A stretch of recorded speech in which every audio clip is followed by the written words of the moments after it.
Hello, everyone. So let me share the presentation first. Great. Good afternoon, everyone. First of all, thank you for having me here today. And today, I'm here to share with you all of our findings in metal recovery from acid mine drainage.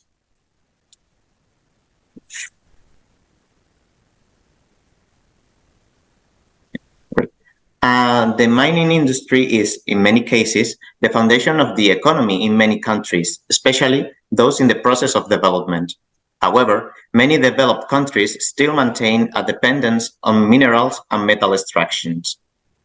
Spain, for example, is one of these cases, where the significance of this activity represents between 40–60% of the national economy.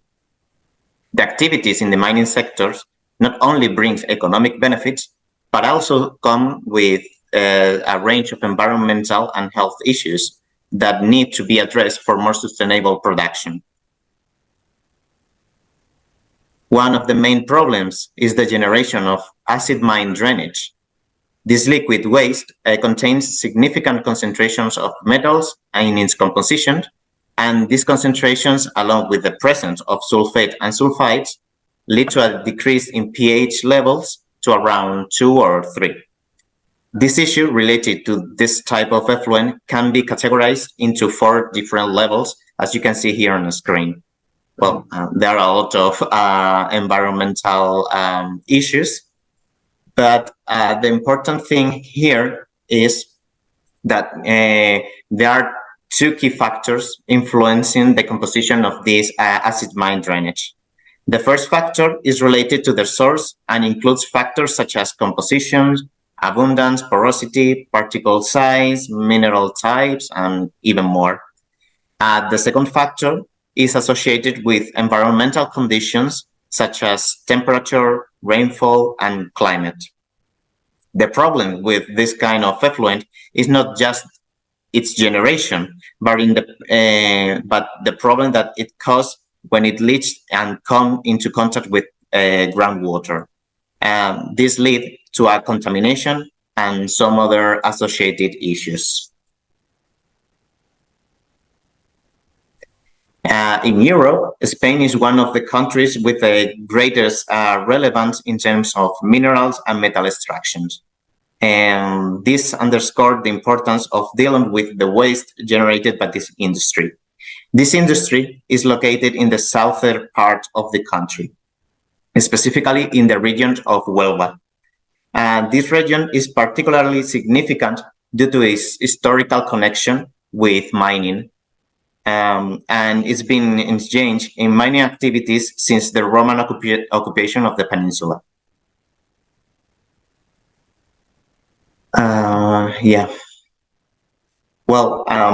For this study, we selected samples from a natural river there,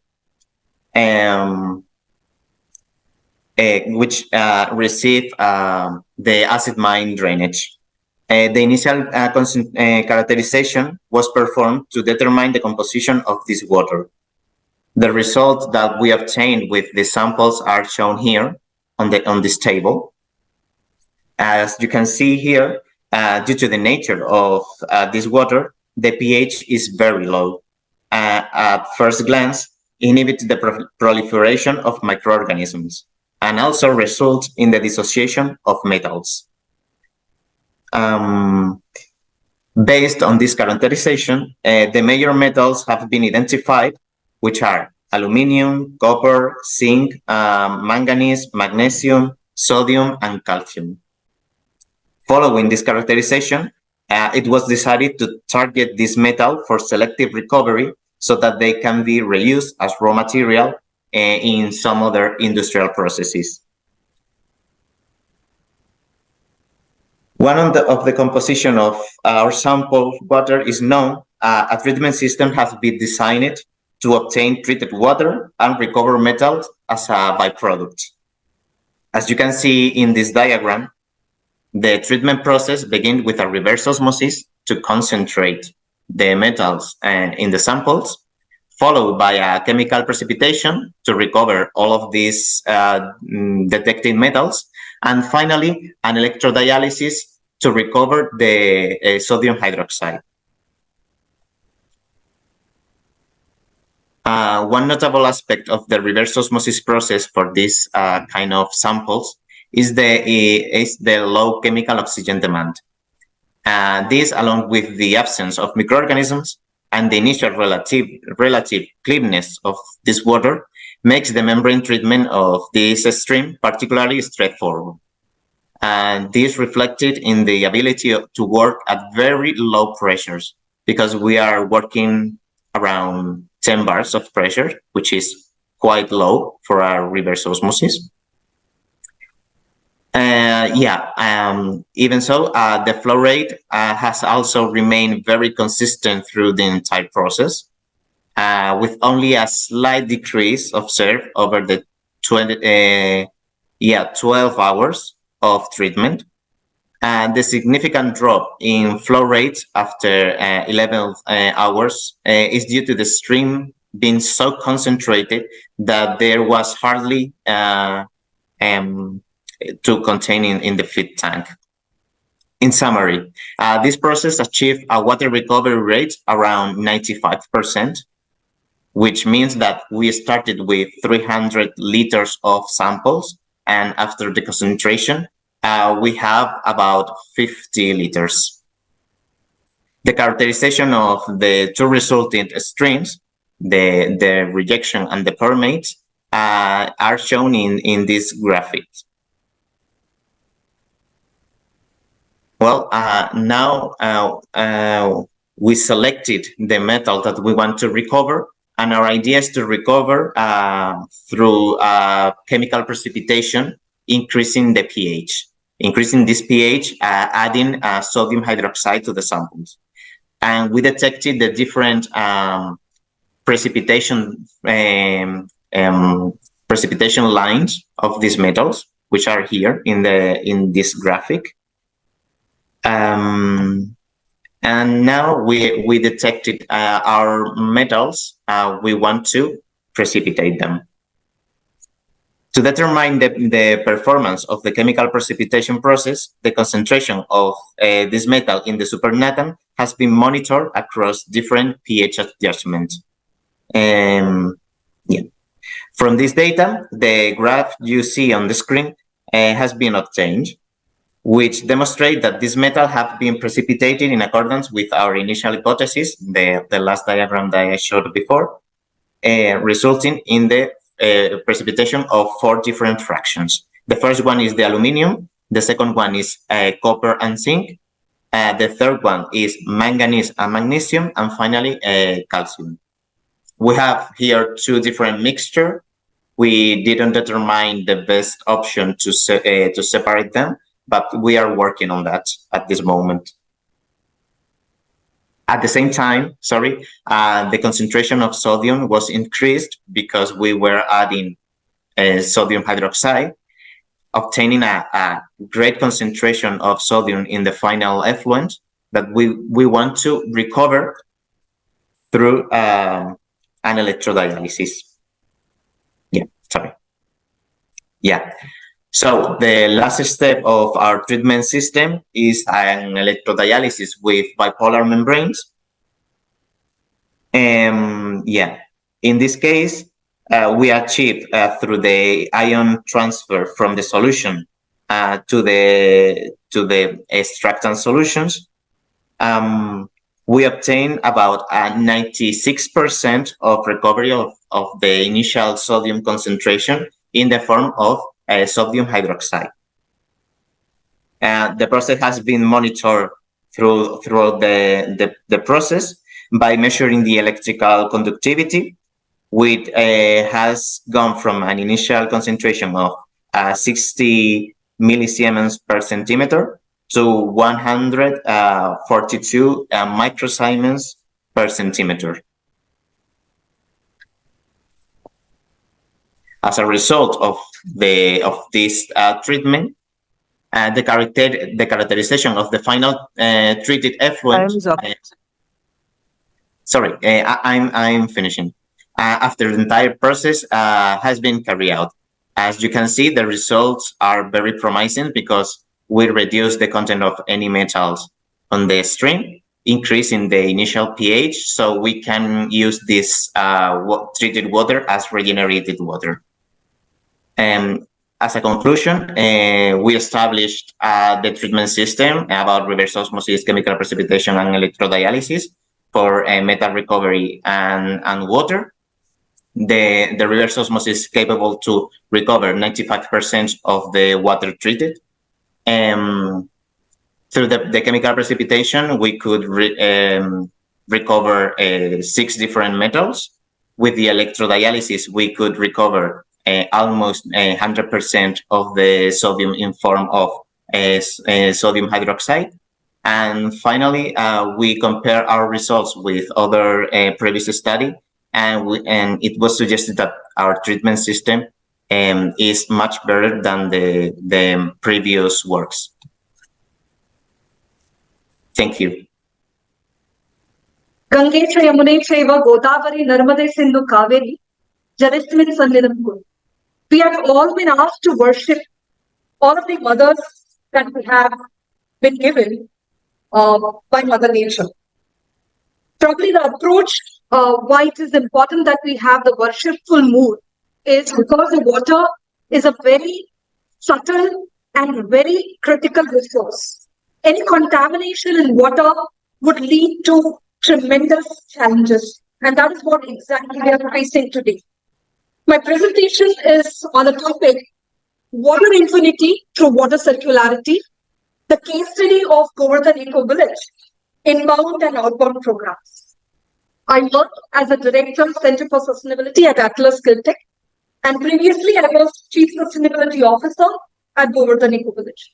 So whatever we have done, whatever we have been able to achieve, we also got an opportunity to share with 100+ villages in the neighborhood. So that's why the inbound programs are what we did in Govardhan Eco Village, and outbound programs is what we then implemented with 100+ villages as our learners. So water in numbers, just 1% of the water is fresh water. Yeah. And 40% of the global population has been affected today itself due to water scarcity. 70% of the disasters are caused in relation to water.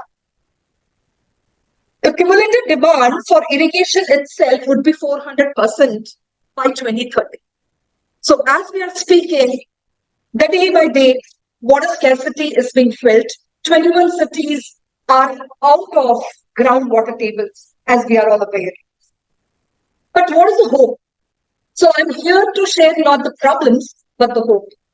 So water infinity is possible through water circularity, where 412 billion cubic meters of water was made available in California through water circularity.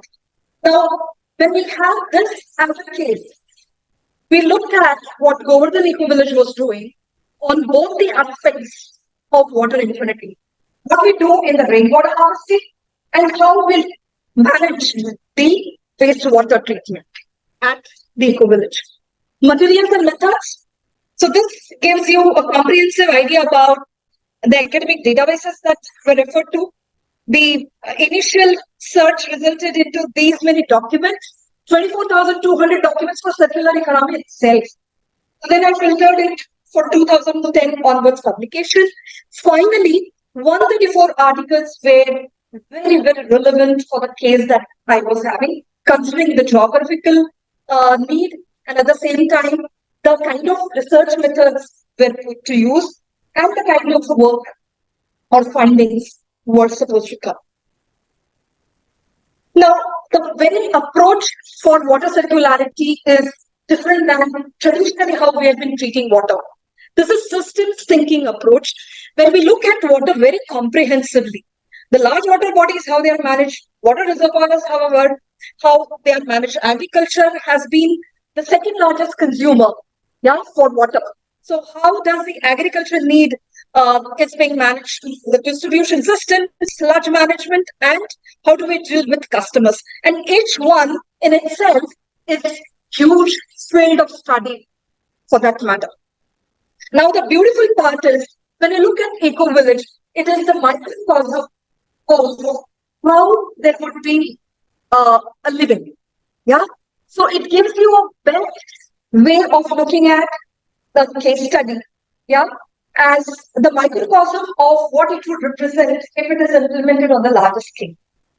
So talking about the circular economy principle in regards with water, as suggested by Mac Allen Arthur Foundation, there are 4 aspects that we can see in regards with water circularity: closed loop water systems, grey water recycling and rainwater harvesting, nature-based solutions, and decentralized water management. As referred by Dr. Prasad Modak a while ago, circular economy isn't possible without looking at the nature-based solutions. And what I bring to you is a practical example of how nature-based solution was put to use to actually regenerate the water. So the main documents which were all used, the theme which was followed for the literature review, I looked at the regenerative approach which was managed in regards with water, but at the same time, I also looked at the case studies and all of the seminal documents that were used. The co-citation network was brought in to understand who are the main contributors in that particular area, the authors, with the help of Cite AI, which almost scans through 25 million plus research papers. Real time for you with the help of the topic that you have. So Shah and Narayan, these are the authors who actually employed the case study to investigate the rural development and water management. So I also looked at who all are contributors for the participatory approach, the participatory appraisal method that is used for documenting the activities that you do in relation to the community development. Can I now use this? Okay. So as you can see here, Cornwall, Pratt, Gurjit and Shah, they have used the same PRA approach for sustainable water management in communities. So the research questions that guided me are these 2. So how we can put water circularity as an approach, how we can have rainwater harvesting coupled with grey water treatment as an approach, but how do we implement it, adopt it, considering the geographical and other contexts that we are looking at. So looking at Palghar district, where the Govardhan Eco Village is located, this is the context setting for that. The geography, how it looks, the demography. Here, agriculture is the main occupation, mainly rain-fed agriculture before we actually started working in Palghar district, but now things have changed. The quality of life indicators are also mentioned here. So this particular district is at the foothills of Sahyadri Mountains. So this is non-porous rock. Yeah. So it doesn't allow water to seep in. So they get tremendous rain. Yeah, that is 2,000 millimeters of rainfall. But all of that water is drained. In summer, what you face is drought situation. So which affects agriculture, which affects occupation and overall quality of life in that particular region. When you do that, I'm not able to take it further. No. Yes. So eco-communities, what are the eco-communities? If we define eco-communities, here there are 4 main pillars for the eco-community living. It is economic, social, cultural, and ecological. So that's basically what drives the eco-community.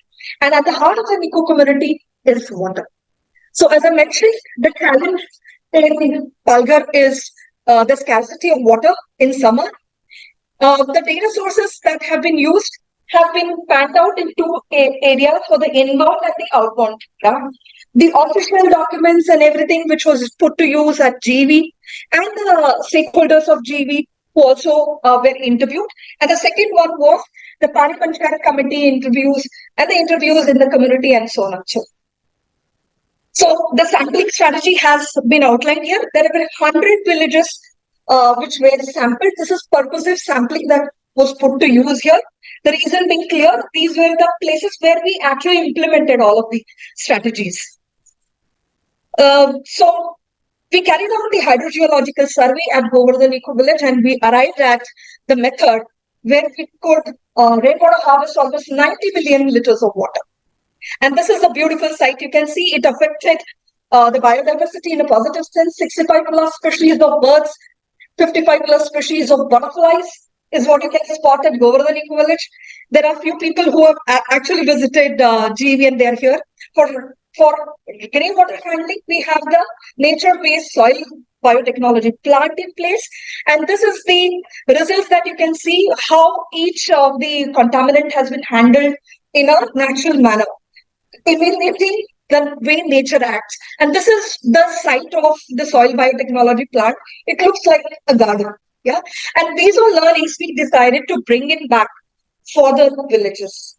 And this is the baseline study which was carried out. As you can see, there were a lot of challenges. The major sources of water have been put down here, villages wise. So these are the photographs of the panel panchayat committee meetings that were held in regular. And post that, a lot of implementation projects were carried out. Seawater access for drinking. Yeah. Then the borewell construction in some of the places, new well construction in some of the places.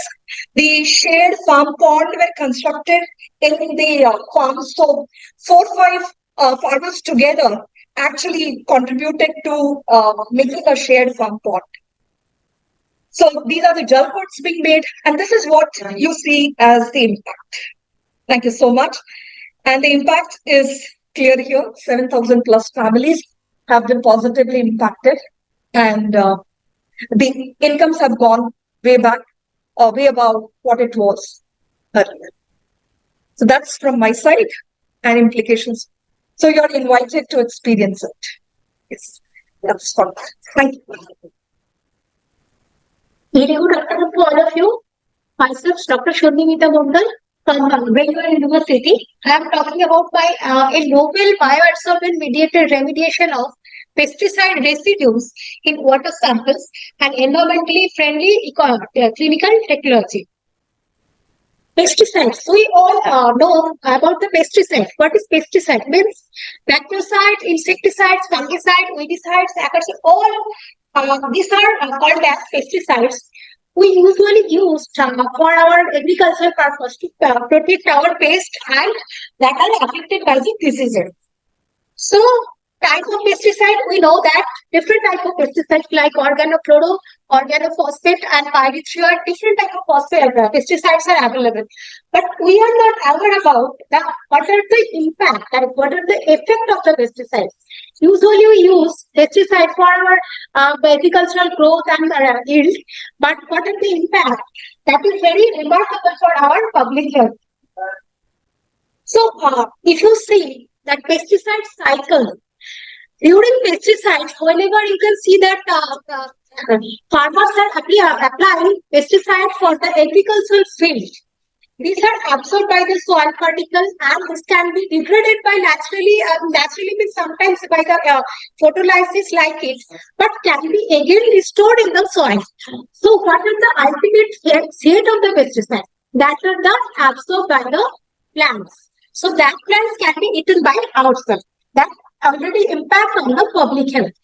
So how we can remove, how we can remediate these pesticides? Impact of pesticide. If you see that different type of disease, if you go through last statistical analysis for public health, like communicable disease become 40% and non-communicable disease like cancer, like cardiac problems, that are 60%. So we are not able to know that from where such type of diseases are developed. So we are taking different type of very good fruits, very good vegetables, but not able to know that are pesticide free or not. Because we all on daily basis we are consuming different type of fruits and vegetables with containing pesticides. Not only pesticides, that are pesticides residues. So emerging pollutants. We know that different pollutants are there. There are hazards also called as, but emerging pollutant, that are often allude to as contaminant have become a massive concern for the entire populace due to their immense critical environmental and human health hazards. So these are included in the emerging pollutant like antibiotic residues, pesticide residues like it. So uncontrolled pollutant, pesticide and other additives and substances that are present in both surface and groundwater. We are using pesticide in case of agricultural field, but after degradation it becomes residues and that are contaminated with the water and soil also. You can see the picture of apple, but you can see red portion means 61% residues are present, not pesticide. So what are the pesticides residues? That are very remarkable for us.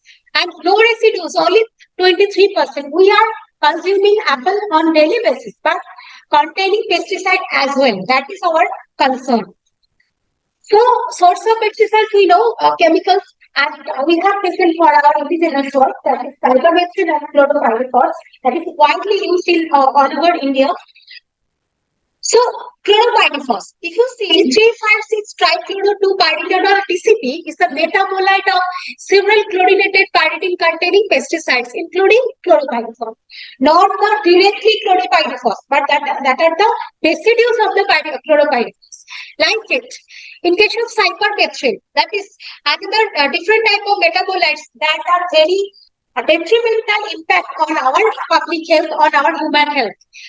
So, what are the remediation technology for the pesticide? We don't have any option. So, according to conventional method, immobilization technology, separation technology, using solvent and synthetic surfactants, but ultimate absorber is the soil where plants are growing. So no options are there. And drawback also is the high cost and intermediate compound that are very harmful. We are trying to degrade it, but whatever degrading compounds are there that are too much harmful rather than intact pesticide. So our study that are biological method, bioabsorbent mediated remediation and bacteria mediated remediation, and that advantageous eco-friendly technology and input cost is very low. So our objective to study the occurrence of pesticide in different wastewater and soil sample, impact of cypermethrin and chlorpyrifos on environment, and bioabsorbent mediated bioremediation of the pesticides. These are the methods: sampling, concentration determination, risk analysis, and remediation of pesticides. And these are the GPH locations from where we have collected 14 samples. So if you go for the result, so chlorpyrifos concentration, but it's not good. Yeah. If you see the chlorpyrifos found in the wastewater in hospital, so you can see that concentration is more than 300 microgram per ml.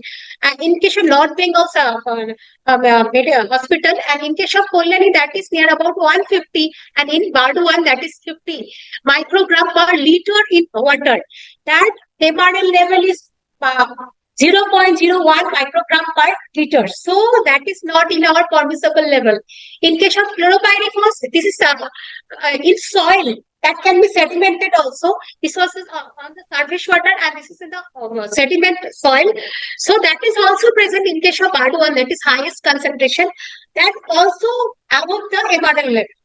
So in such type of cypermethrin is also present in case of North Bengal Medical College wastewater and Kolani Medical College wastewater, and in case of Bardwan also. But all present is more than MRL level, maximum residual level. And in soil, that is also present, but in case of North Bengal and Bardwan, maybe not present due to other reason. So according to the result, so 343 to 43.33 microgram per liter present, and in case of soil 6.33 to 61 microgram per liter also present. In case of cypermethrin, that is 80 to 8.66 microgram per liter also present. So that is very remarkable for us because this wastewater is mixed with the agricultural field. So according to that, we have taken concentration in pond water. Just we are using in case of rural area, that type of ponds are Pond water is usually used for the fish oil also. Sorry. So that concentration is also more than 250 microgram per liter. So risk factor is more than 353.3 and 43.33. That is very remarkable for us because less than 1 is the permissible level for the risk factor. But here you can see more than 1,000 times, 300, for more than 100 times, so 300 times. That is very remarkable for our health. So what are the remediation method? We have used sponge guard, dust, and we have seen that after absorption of the sponge guard, that type of pesticides can be removed by 51.33 to 82.5% of chloropyrifos and cypermethrin also. So we can use such type of method to clean or to reduce the pesticides. So that are the conclusions. Cypermethrin and chloropyrifos pesticide in urban water bodies pose a significant concern for the environment and the human health. The concentration of this pesticide in hospital waters surpass high risk threshold, and contamination factor is more than 1, and removal percentage is 51.33 to 82.5%, and it can be potential solution for mitigating pesticide pollution. To safeguard aquatic ecosystem and human well-being, strict pesticide regulation and regular monitoring and quality control measures are very essential for our public health. These are my conclusion, and this is the nutshell of my study. And according to our Honorable Chancellor Sir, Brennor University, and Professor Shadon Kumar Bose, President, and Somaya University, I'm very thankful to T.K. Mondal Sir and TIUWB and my scholar and my team. These are my Google Scholar publications, book publications, and my research team. Thanks to all. Unlike traditional methods, we often use or what are involved into complex chemical processes, and they generate secondary pollutants. Bioabsorption employs the inherent affinity of biological components or alive or once alive material to target the contaminants or pollutants. So heavy metal contaminants in water sources poses a significant threat to environment as well as human life in the same way. So need for effective, sustainable and eco-friendly viable remediation strategies, it is vital, and bioabsorption is one of the options for that. So aim of our study is to develop a low-cost and effective bioabsorption system for removing toxic heavy metals from aqueous solution, and to evaluate the same for perform of its characterizations, study influence of experimental condition by using toxic metal, heavy metal, that is chromium-6 as model pollutant in aqueous solution.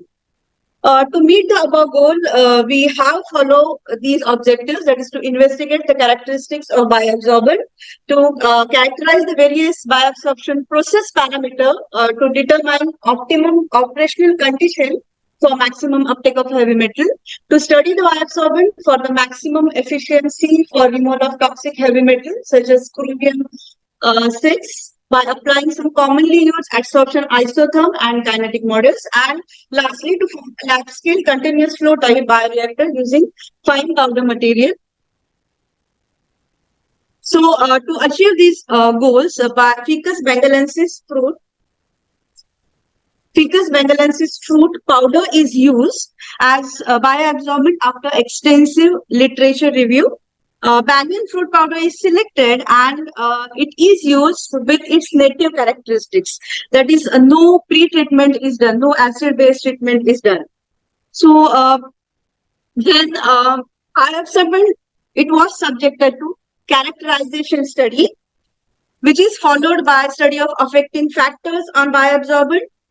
Bioabsorption isotherm and kinetic was studied for uptake behavior and metal for adsorption. So we'll start with the characterization study. So Brunner, Emmer and Taylor analysis area report. So it is used to measure surface area of solid or porous material. So here in this plot we can see the C value, it is positive, and this gives us the positive result to use ficus bengalensis as bioabsorbent. FTIR characterization study. It is carried out as a qualitative analysis and to identify functional groups which are helpful in the adsorption of heavy metals on the banyan fruit powder. Here we can see the frequencies that we have got in this plot and the bonds or the groups which fundamental groups which are helpful for the adsorption of heavy metal on adsorbent. This comparative FTIR plots before adsorption and after adsorption. After adsorption, it shows some shift in the peak of metal adsorbent, and it shows active involvement of carboxylic, hydroxylic, and amine group in bioabsorption process. So, scanning electron microscopy, it is used to study the morphological structure of bioabsorbent. So, here we can see the pictures of bioabsorption, before bioabsorption and after bioabsorption. So XRF method is used or it is utilized to determine chemistry of the sample, and according to this analysis, material constituent of banyan fruit powder were identified as mainly as calcium, potassium, then silica and phosphorus, and understanding this elemental composition, it helped us to access bioabsorption potential as these elements may involve in the process of bioabsorption. Next. This is the XRD analysis of banyan fruit. So here the result shows that the main peak is on 14 degree. So it shows that the polysaccharide structure is there, and the peak at 24 degree corresponds to crystalline structure. So this is the effective tool for confirm the crystalline structure of the bioabsorbent that helps in the adsorption process. So to investigate effects of operational parameters and adsorption process, batch adsorption study was carried out, and these are the steps involved in batch adsorption study. So these are the results of batch adsorption study. The first graph, pH versus remole of chromium metal ion.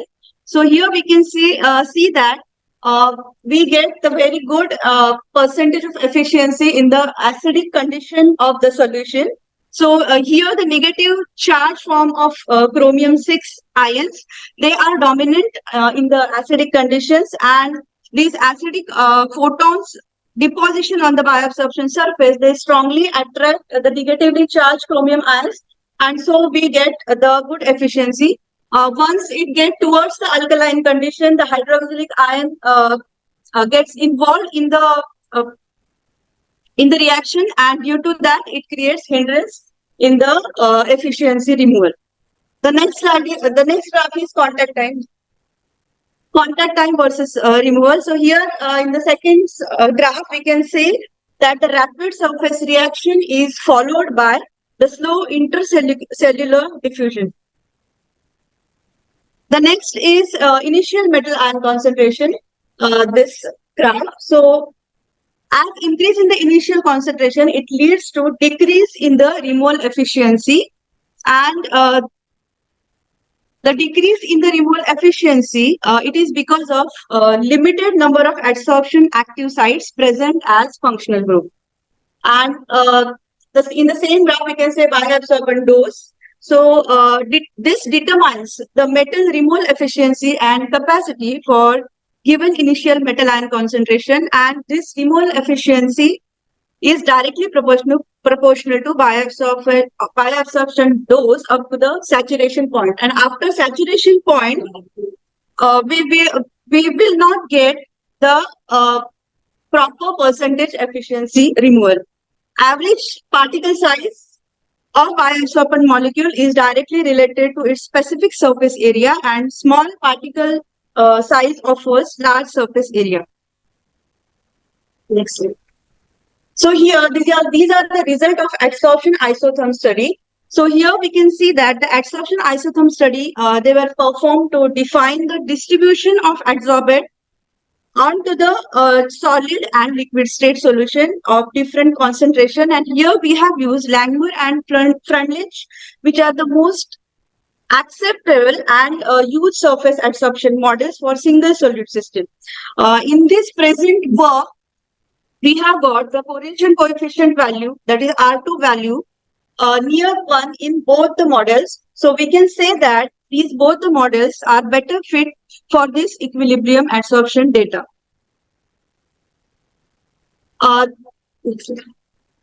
This slide gives us the result about the adsorption kinetic in order to investigate the rate of bioabsorption of metal ion on studied bioabsorbent kinetic study is very important. It gives the mechanism of the adsorption study. So here we can see that the correlation coefficient R square is near to 1 in pseudo second order equation. So the R2 value is better in pseudo second order equation. So the pseudo second order equation is better fit for this study. So these are my conclusions. Can I continue? Yeah. So from this data, it can be concluded that Ficus bengalensis fruit powder has considerable bioabsorption capacity. Langmuir and Freundlich isotherm model are best fit for the study. Value of N, that is Freundlich parameter, it was greater than 1. So this indicates that chromium ion on investigated material Ficus bengalensis powder was favorable for a good adsorbent value of N. This study showed that locally available materials such as Ficus bengalensis fruit can be used as efficient sorbent for heavy metal ion removal, and there is ready supply of agricultural waste worldwide, and these material or agriculture as well as forestry waste can be converted, can be used not only as waste material, but also it can be converted into more efficient bioabsorbent, and it can be low cost effective adsorbent and also provide a solution for their disposal. So in this study, future scope is also there, as this is the basic study of this novel bioabsorbent. So this needed to optimize the system for regeneration point of view, to investigate aspects and to confirm the applicability of this adsorbent under real conditions, that is effluent treatment plants in electroplating industry as well as we can say pharmaceutical industry. So my study is continuing. I'm continuing this study with regeneration study also, and designing of continuous flow reactor by using vanillin fruit powder. These are the acknowledgement. I'm really grateful for all the people who have helped me in my study, my guide, my co-authors. Thank you so much. These are the references. Sir मैं इसमें से आपने वो guide कर दीजिए next Myself, G. Srikanth Yadav. I am a PhD student at Indian Institute of Technology, Guwahati. So this is the presentation. It's a overview or a review paper. So it's the topic about bioremediation of sulfate and what are the pathways that are involved in it and its influencing factors. These are the contents that are included in the presentation. So coming to the introduction, this industrialization has led to the generation of sulfate into the environment. So at lower concentration, the sulfate does not have any harmful effects, but at higher concentration, it has a detrimental effect such as a laxative effect at a concentration of greater than 1000 milligram per liter. So we need to treat it before discharging it into the environment. So we have physicochemical and biological process, but this biological process has a advantage over physicochemical process due to the less generation of sludge and other things. So this biological sulfate reduction is done by sulfate reducing bacteria. So it depends on various factors such as pH, temperature, ORP, CO2 to sulfate ratio, HRT, and other things. So we'll be discussing more about that. This area of research is a ongoing interest for the researchers. If you see the papers, there are a good number of papers publishing every year, and the trend is increasing. So researchers are much interested in doing this. So Yeah, in this paper, we are trying to find the optimum parameters like CO2 to sulfate ratio and then pH, temperature things. And then apart from that, how else we can bring the best performance from the biological sulfate reduction to effectively remove the sulfate. So these first to address a problem, it would be better to understand the characteristics of the sources. So these are various sources that are generating the sulfate into the environment. So these are the various industries that are generating the sulfate, and if we see each industry has a different sulfate concentration, and as well as the pH is another important parameter in treating this, because this biological process is very sensitive to pH changes. So we need to take care of both pH as well as sulfate, and this sulfate reduction is dependent on COD because it is a electron donor. So these three are key parameters while treating a sulfate wastewater by biological process. And if we see, we are most concerned about the effluent discharge because we are treating the wastewater. So as per Ministry of Environment and Forest in India, the maximum permissible limit is 1000 milligram per liter for sulfate. This biological sulfate reduction is done through two ways. One is assimilatory sulfate reduction. The other one is dissimilatory sulfate reduction. This assimilatory sulfate reduction, where the sulfate is converted to sulfide through series of reactions, but the conversion of sulfate to sulfide is very less in this because the sulfate is utilized for its body uses. And whereas in dissimilatory sulfate reduction, this is a lot of sulfate is converted, and it uses for energy production. So our focus is more about dissimilatory pathways rather than assimilatory sulfate reduction, just because the our key target is to reduce as much sulfate as we can. So we are more concerned about this dissimilatory sulfate pathways. Yeah. Coming to the sulfate reducing bacteria, this will survive only in anaerobic environment, which converts sulfate to sulfite, and there are more than 120 species in that. So these are mainly characterized into two categories based on their metabolic capabilities. One is complete oxidizers and another one is incomplete oxidizers. These complete oxidizers converts organic matter into carbon dioxide and water. Whereas these incomplete oxidizers convert it to acetate just because they don't have this acetyl coenzyme. So there are 40 genera, among which 22 are complete oxidizers and 16 are incomplete, and 2 are not exactly placed into any category. Yeah, coming to the factors, which is a crucial one in obtaining the best performance of a sulfate reduction. So the key parameter is pH.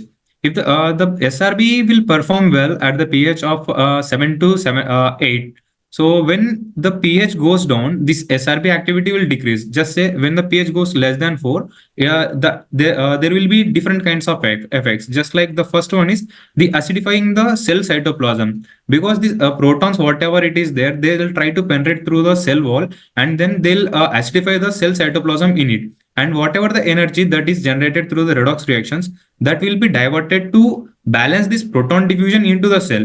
So there will be no growth in this process if the pH is less. Yeah, and the second one is the forms of sulfide. At a lower pH, it is mostly in the form of free sulfide, which has more capability to penetrate into the cell body. So when it enters into the cell body, it will destabilize the proteins and makes the SRB inactive. And apart from that, at lower pH, this free metal ions will be presenting rather than in a combined form. So these free metal ions are more toxic as compared to the combined form. And thirdly, at low pH, this SRB will outcompete the methanogens, not at a very low pH, but when compared to this just below the neutral pH. But when the pH is high, this methanogens will outcompete. And a study conducted by Yan et al., the pH in the range of 6.5 to 8, the methane production was high. And the sulfide production was decreased. This SRB are mostly neutrophilic, but there were few bacteria which were recently discovered, which can survive even at a lower pH, which was presented in this table. Even in the range of 1 to 6.5, few bacteria were survived, but the optimum pH is not less than 3.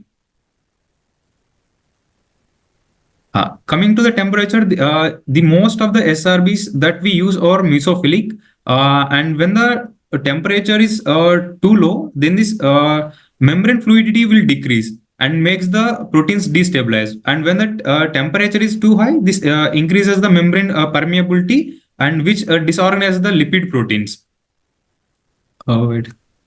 Yeah, and the CO2 to sulfate ratio, if it is in the range of 0.6 to 1.5, this SRB will be performing better as compared to methanogens. When this ratio goes beyond 2.7, then this methanogens will perform better and it outcompetes the SRB. And in the range of 1.7 to 2.7, there will be a competition between the SRB and methanogens. And if the theoretical requirement is 0.67, like if there is a ratio of CO2 to sulfate ratio 0.67, then there is a complete sulfate reduction will be occurring as per theoretical. And a study is conducted by Polo et al. At the ratio of 8, the methane production was 63%. But when this ratio was decreased to 1.5, this methane yield was inhibited. These are various sources of electron donors like acetate, syngas, methanol, ethanol, formate, lactate, and glucose. What we found from the studies is that the lactate was performing better, and which makes the system performance high because this lactate will be utilized by most of the SRBs, and it generates more alkalinity. It has higher biomass yield and has less toxicity due to sulfide, and it is recommended to most of the SRBs. In case of acetate, this methanogens are outcompeting the SRB, and it produces lower biomass. So this lactate is the best carbon source in compared to the other. These are various reactions that occurs between the electron donor and sulfate. And if we see this lactate, this sulfate and lactate will produce 2 moles of bicarbonate alkalinity and 2 moles of acetate. And this acetate will again convert into bicarbonate alkalinity as the reactions further continues.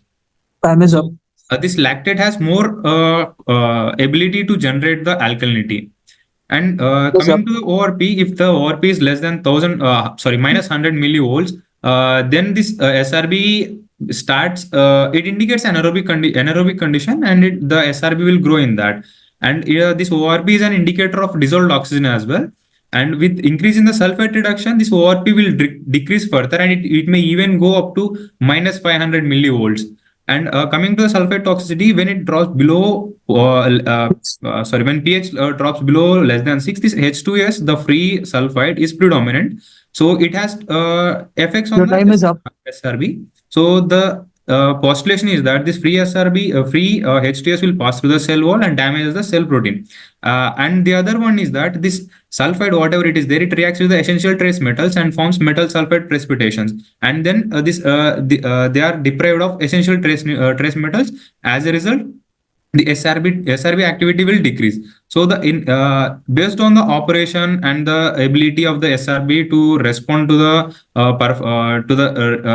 reactor, so this inhibition concentration varies from 150 to 1000 milligram per liter. Srikanth, your time is up. Yes. These are the various factors that are concluded in this presentation. Thank you. Okay.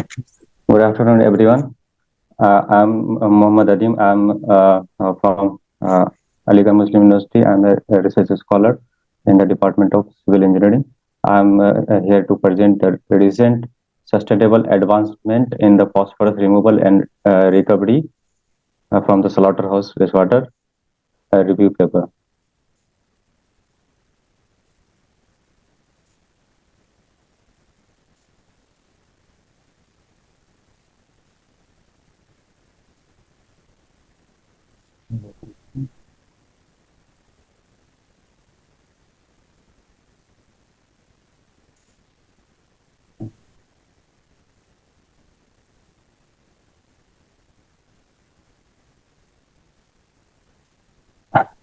Background of rapid growth in the metal production, meat production in India lead to increase the slaughterhouse wastewater generation.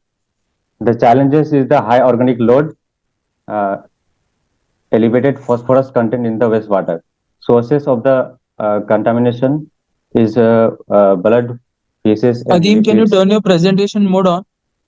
Yes, sir.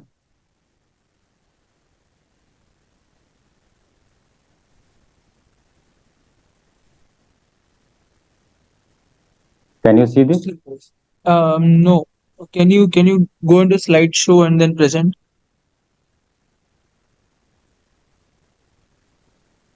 Right.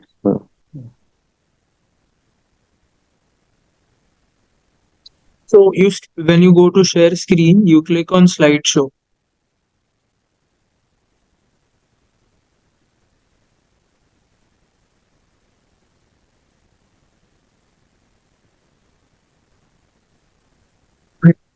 I think something is problem. Okay, you can never mind. You can continue, Adim.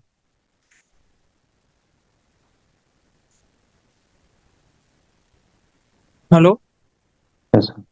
Yeah, you can continue. The importance of phosphorus as a non-renewable sources for the from rocks. It is actually non-renewable source, and the importance of the phosphorus is without phosphorus we cannot produce enough food for the human beings. Without phosphorus, we only can produce 50% of the currently producing food. And the thing is, the monopoly of the phosphorus availability is around 75% is available in Morocco, China, and United States only. The slaughterhouse wastewater characteristics. Actually, the slaughterhouse contains high organic load, and the content of phosphorus is around of 200 up to 256 as reported by Ashraf et al. And the existing technology used for the slaughterhouse wastewater treatment is generally is anaerobic treatment plant, but is not enough to give the effluent standard, cannot meet the effluent standards. So I have gone through the various studies to suggest the various studies to remove the phosphorus content from the wastewater to address these challenges to meet the environmental guidelines disposal standards. So we have discussed 5 methods here. The first one is chemical precipitation. Chemical precipitation actually involves the addition of the salt or chemicals to precipitate the dissolved solid. Actually, more than 95% phosphorus is present in the slaughterhouse is in the form of orthophosphorus. The suitable precipitation for the lime precipitation is the pH should be 10, and for second option for the precipitation is metal salt precipitation. It needs the resin and other metal ion exchangers, and removal efficiency is 90%. The precipitation form is it, but additional chemical needed, and the advantage is the efficiency is very high, but the disadvantage is the chemical sludge is formation, and we need to go for the further studies. The ion exchange removal is also a very good and efficient technology to remove the phosphorus. That also achieve 90% removal efficiency for the phosphorus removal effectively at the neutral condition. No chemical needed for the additional shifting of the pH to remove the phosphorus. Aerobic granular. Next is the aerobic granular sludge technology to remove the organic load and phosphorus content. Biological system containing bacteria, protozoa, and fungi efficiently oxidize organic pollutants in the sewage and industrial wastewater using oxygen. Larger sludge particles greater than 0.2 millimeter, higher settling velocity, 30 to 90 meter per hour. Greater toxic tolerance for the aerobic granular sludge treatment technology. Mechanism of phosphorus removal is the uptake of the phosphorus by the phosphorus reducing bacteria. The advantage is it reducing compared to the 75% reduction of the land compared to the anaerobic digestion, and lower energy consumption is like 30 to 50% than other technologies, and that decreases sludge output by 30%. Application and achievement suitable for the various wastewater condition. It can be used for the various wastewater, not only for the lower concentration of the phosphorus. It can be used for the higher concentration also, for the higher concentration of the organic load also. Simultaneously removal of carbon, nitrogen, and phosphorus. Some of the technology enhancing biological phosphorus removal process is also can be integrated can be used for the integrated for the anaerobic granular sludge. Next technology is strobite crystallization. Strobite crystallization is one of the promising technology to remove the phosphorus and nitrogen, and also this is a slow releasing fertilizer for the agriculture sector. The formation of the strobite is in the proper ratio of the magnesium, ammonia, and phosphorus. The additional magnesium salt is needed to prepare the strobite crystallization. The advantage is slow releasing fertilizer properties, environmentally friendly characteristics, and minimal heavy metal content compared to the phosphate rock, and it can fulfill the need of the phosphorus. Electrocoagulation process is very effective for the phosphorus removal. The fundamental is for the phosphorus removal is bulk solution is here presented. Advantage is chemical free precipitation, low energy consumption, reduction of sludge, and 99% removal of phosphorus is Abattoir's effluent treatment plant is already reported. The conclusion is that selecting the right phosphorus removal method is crucial condition for the light wastewater consumption cost and environmental impact. Chemical precipitation achieve 75% removal, but generate challenging sludge. This sludge can be biodegradable or non-biodegradable. We have to check it for the disposal status. Ion exchange is exceeding 90% removal with recovery potential at neutral pH. Aerobic granular sludge is suitable, but it has pros and cons, like using huge energy and sludge formation. Strobite crystallization yields slow releasing fertilizer, but required magnetic. Just I'm winding up. Electrocoagulation efficiently remove the 90% and 99% phosphorus without extra chemical, ideal for abattoir effluent. And combining these methods, we can achieve the disposal standards. Thank you. Good afternoon, everyone. My name is Venkateswaran, and I'm from Jain University, Bangalore. And I'm presenting on a utilization of a fill and draw activated sludge system for treatment of a hypotonized wastewater. So basically, this is the table of contents from the introduction, discussion, case study, and the result discussion, future scope recommendations. And the last page has references from where I've gotten information during the study. In defining what is a fill and draw activated sludge system for treatment of a hypotonized, basically the activated sludge process is a widely used biological wastewater treatment method. It involves the use of microorganisms to break down organic pollutants in pure water or any other water from industries that is going to be disposed of without harming the environment where these industries are set up or harm people and just the natural environment where our other organisms live. Basically, the application of fill and draw activated site system of wastewater treatment involves in one of these that I've given. We have treatment of a hypostatic wastewater system, treatment of industrial wastewater. For example, the main topic that we've chosen was on the pulp and paper production industry, where we are trying to treat the water that is exposed from there. The third application, the treatment of aerobic wastewater.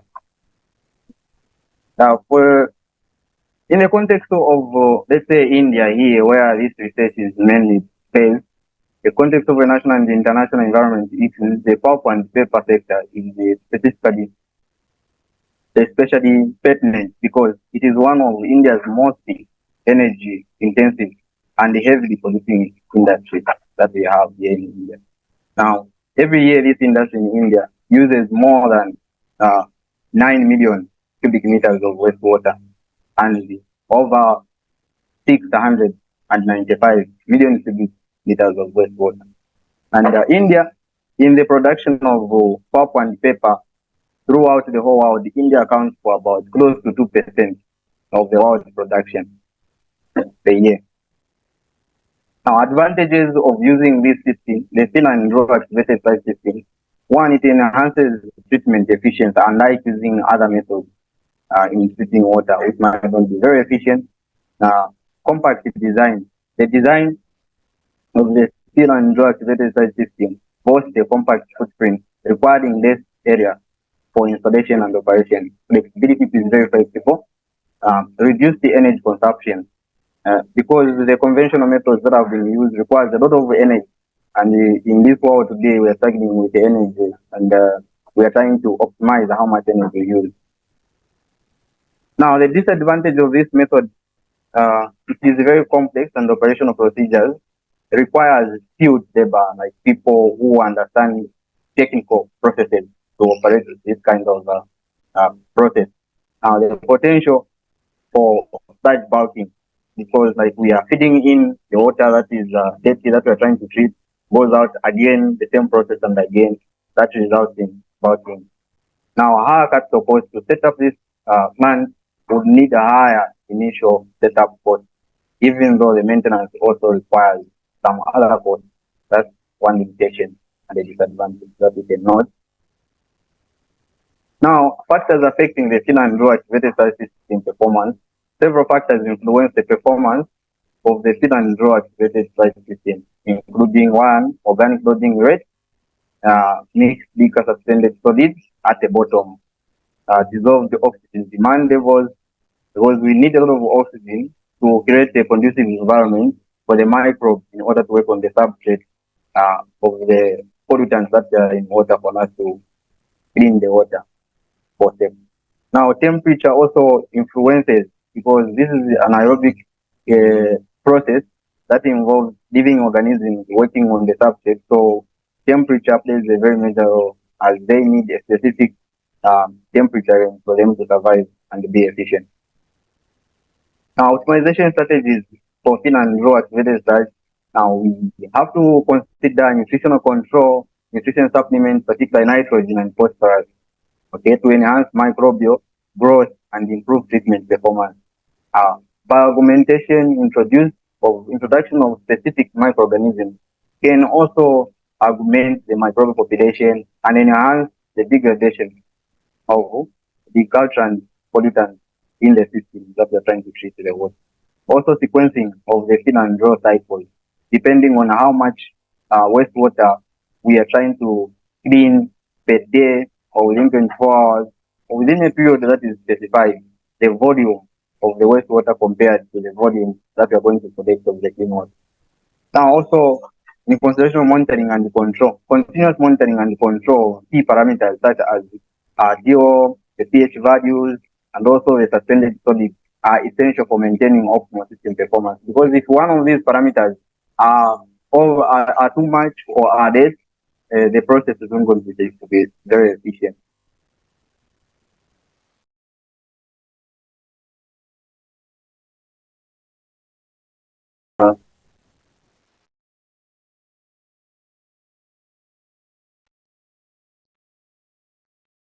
Are you done, Seth?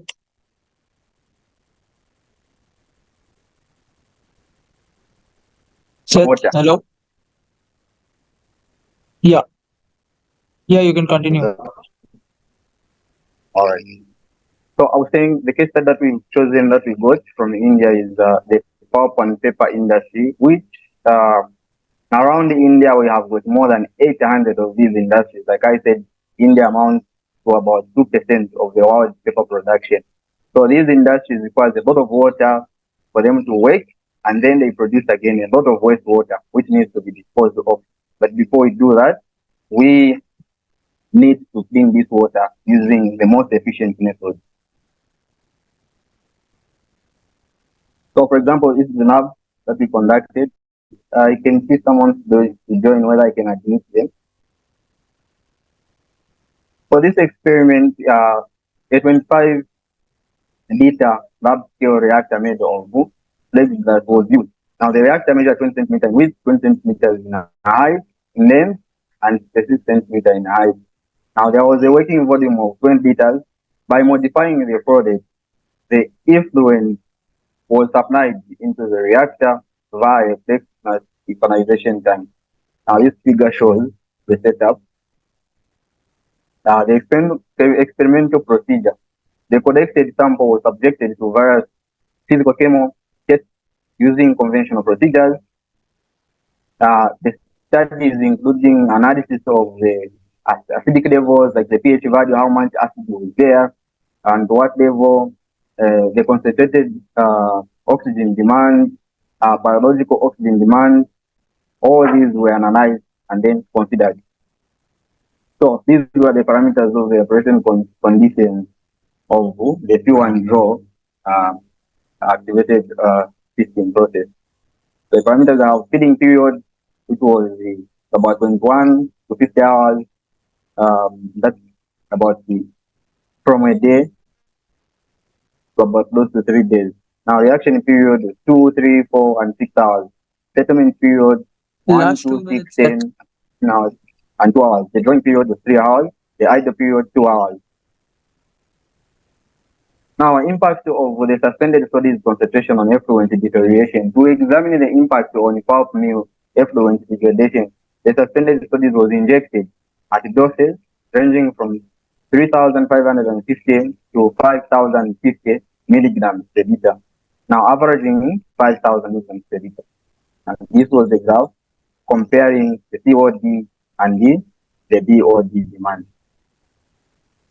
Now, from the results and discussion, a comprehensive comparison of the thin and draw activated site system to conventional activated site system was made and reviewed the following advantages why we should choose this method to actually treat the wastewater. Now, enhanced treatment efficiency. This method is more efficient compared to the conventional. Compact design, it requires less area compared to the conventional. Flexibility in averaging storage. This is also better compared to the conventional method and reduce energy consumption as well. Conclusion now, particularly for effluent from pulp and paper mills, this method process provides a versatile and effective treatment technology in the 21st century compared to the other methods. Now, future scope, we are recommending optimization of fuel and draw scale cycles. I'll talk only about the imperatives of the science of sewage degradation that mainly deals with the basics of degradation, organic degradation. Now, what is sewage and sanitation, and why should we understand that? Water and nutrient recovery, entire world is working on sewage and STPs, is a proof of sewage illiteracy. Basically, the entire sewage and sanitation is fundamentally for the climate stability and on the public head on the other side. So the nature is regenerative. All engineering processes start with drawing to the finished is a linear path. The nature does not approve that. So from minerals to molecules and molecules to bag, only then the next cycle of synthesis will go. So the minerals to molecule is all about aerobic process, which is building, like what role cement plays in building civil engineering construction. Cement has no role in the destruction of a building. So a chemical or light energy comes from the photon, and we have photosynthesis. Photosynthesis is an aerobic process without atmospheric oxygen. Please remember that atmospheric oxygen is an excretory product of a plant cell. So the regeneration path is about organic degradation that mainly is at the core of sewage management. In engineering courses, agriculture is not taught, and in agriculture sciences, sewage engineering is not taught. And therefore, both miss 50% of that. So agriculture and sewage engineering and sanitation, they are two sides of the same coin. Bill Clinton once apologized in UN Council on behalf of his ignorance on this. We'll talk about it someday later. So all aeration or aerobic process talking students and scientists and engineers talk about TCA or Krebs cycle or citric acid cycle, right? Please note that H2O is consumed and not delivered. So you can see there are 8 points, and between 1 and 2, there is one red dot. This is cis aconitate. Now I want to explain this stage 1 and 2. So 1 is citrate, and the lower half is citrate. Both are C6H8O7. And in between, we have cis aconitate, which is C6H6O6. Now, it discharges H2O. H2O is released. And where does the H2O come from? It doesn't come from atmospheric oxygen. Atmospheric oxygen is irrelevant to the oxidation process. The same O is again incorporated into the isocitrate, and it all depends on the metabolic requirement of the microbe. Now, BOD is an intramolecular bond rearrangement about electron reshuffling following the redox chemistry to meet the demand or organic demand of the microbe. Now, this is citrate, where hydroxyl radical is to the carbon 2. This is isocitrate. Both are C6H12O7. But the hydroxyl radical is on the terminal carbon, and both these molecules have different redox potential. 2 sessions earlier, one gentleman elaborated ORP. That was very interesting. So, what is aerobic and what is anaerobic? We all know that a living cell membrane is a bilayer sandwich structure.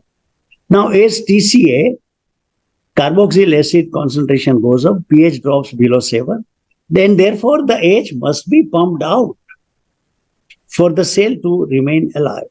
So the interior of the cell, pH is maintained, H is pushed out of the inner membrane. That pushes the proton out and electron separately. Now both at the other end of the membrane form hydrogen. Now hydrogen, cytochrome oxidase and all that play a very important role in the entire series, and cytochrome molecules came long before atmospheric oxygen. So if the sulfur is the terminal electron acceptor, it gives us H2S. And if the terminal oxygen, TEA, terminal electron acceptor is oxygen, which is a bound oxygen, like CO2, like NO3, O2 is an unbound molecule of oxygen. NO3, NO2, NO, FeO, CO2, phosphates. These are bound oxygen molecules, and therefore bound molecule oxygens are the oxygen donor. Now, of course, aerobic, anaerobic understanding is confused with switch on of the air compressor or air blowers. Now, the same glucose to pyruvate to acetyl coenzyme and all that goes further into the metabolic path.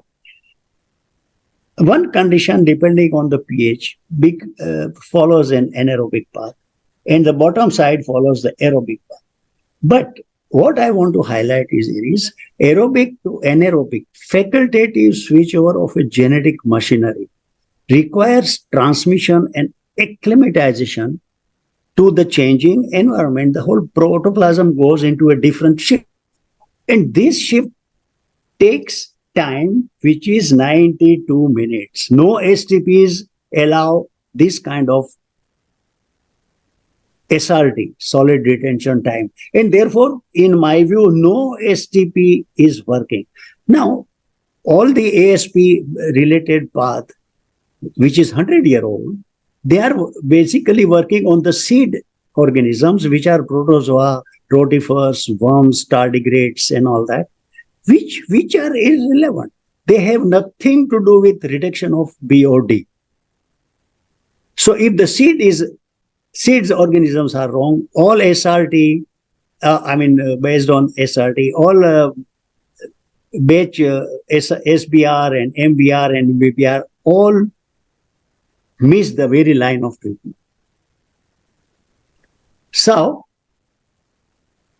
why should soil be left with the night soil?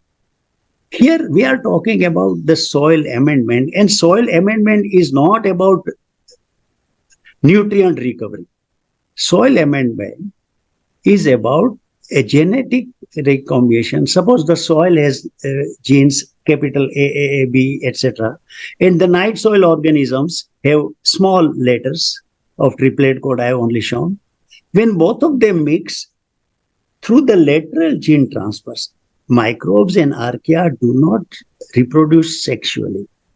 And therefore, recombinant DNA possibilities are less. So there is a exchange of genes, and that is known as NGT.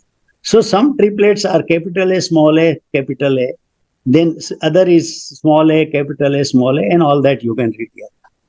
Now, this is 16S RNA, rDNA, in situ sequencing identification of sewage microbes. These are the modern metagenomic tools, not BOD, COD. DO less than 2 and less than 4 and less than 6, it's all irrelevant to the whole organic degradation. Our gut is anoxic. Our colon is anoxic. Last minute. Yes, sir. These are the slides which all standard books reveal, which have no relevance whatsoever. Now, people talk about biodiversity. Biodiversity is not about variety of organisms. After great oxygen event, when the oxygen was available in the atmosphere, there was more than 90% of microbes, anaerobes died. Now, with the second event, and that was 500 million years ago, the oxygen level went up, and therefore the anaerobes which survived the first event, they sought a host, which was air breathing, and therefore rotifers, slug, shank, we also consider this as a sacred thing, and then Matsya Avatar and Garuda Avatar and Kashyapa Avatar, all that, they are different hosts that hold the microbes, which existed 3 billion years ago. And in our colon, we have microbes which are 3.5 billion years old. They are sustaining us. So that requesting you to conclude now. Yeah, thank you. This symbiotic relationship is biodiversity. So thank you. That's all. I would just add here that rhizomes in aquatic conditions, the sulfur and nitrogen ratio is 1 to 36. This planet is heavily loaded with nitrogen, and nitrogen is not sequestered or bound.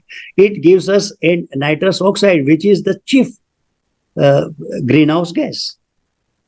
Thank you.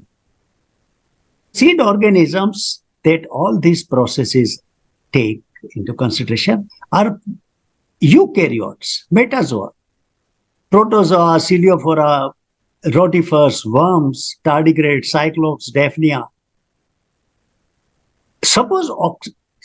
In reality, oxygen concentration reached 24% 500 million years ago. To be precise, around 400. And first atmospheric oxygen appeared on the planet 2.33 billion years ago through cyanobacteria. Microbes, archaea and bacteria came 348 billion years ago. Does it mean before atmospheric oxygen came into existence, there were no aerobes? There were no aerobic bacteria? And if they were there, what was the terminal electron acceptor? There was no atmospheric oxygen. The entire world in the first 2.5 billion years was an anoxic environment, zero oxygen, and therefore zero DO. We are confused, engineering community. When we say oxygen, we have atmospheric oxygen, which is a dioxygen, which is an unbound molecular oxygen and not an element. CO2 can participate in the process because oxygen is bound to carbon. Oxygen is bound to nitrate, to phosphate. So it is a bound molecular oxygen, which has an active role. Atmospheric O2 is, technically speaking, a dioxygen and not oxygen. And dioxygen, which is unbound, and therefore the living system cannot tolerate. If it tolerates, higher organisms develop certain enzymes, which we'll go into later at length. In 5-10 minutes, nothing can be discussed.